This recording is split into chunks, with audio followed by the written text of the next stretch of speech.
রাধে রাধে বন্ধুরা, কেমন আছো তোমরা সবাই? আশা করি তোমরা সবাই ভীষণ ভালো আছো। আজকে আবার আরেকটা তোমাদের কাছে মিনি ব্লগ নিয়ে চলে আসলাম।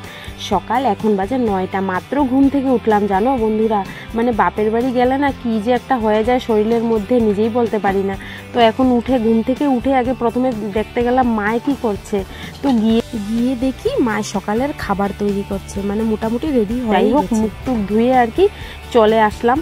তো আসার সঙ্গে সঙ্গে খাওয়া কিন্তু একদম রেডি, একদম আমার হাতের কাছে। মানে এই খাওয়াটা কিন্তু একমাত্র বাপের বাড়ি আসলে পরেই পাওয়া যায়, ঘরে থাকলে কেই বা দিবে এমন ধরনের খাওয়া, তাই না? তো চলো তোমাদেরকেও দেখাই মায়ে কি বানিয়েছে সকালবেলা। দেখলে হয়তো তোমাদের জিহ্বাও জল চলে আসবে। তো দেখো, রুটি আছে, সঙ্গে ঘুগনিও আছে, আবার পায়েসও বানিয়েছি, কিন্তু আমি পায়েস একদম একটু করেই নিয়েছি। আবার একটা রসগোল্লাও আছে, আর সঙ্গে আছে চা।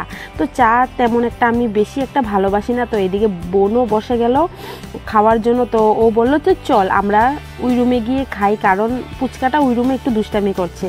তো যাই হোক, এই যে দুই বোনে বসে গেলাম খাওয়া দাওয়া করতে, একটু শয়তানি করলাম। এদিকে আমাদের ডুগু পাপাও বসে গেল। তো চলো বন্ধুরা, আজকে সকালের খাবারটাই তোমাদের সঙ্গে শেয়ার করলাম। তো কেমন লাগলো অবশ্যই কমেন্ট করে জানাবে, ভালো লাগলে একটা সাবস্ক্রাইব করে দিবে, একটা লাইক করে দিবে। তো চলো টাটা, আজকের মতো এখানেই থাক।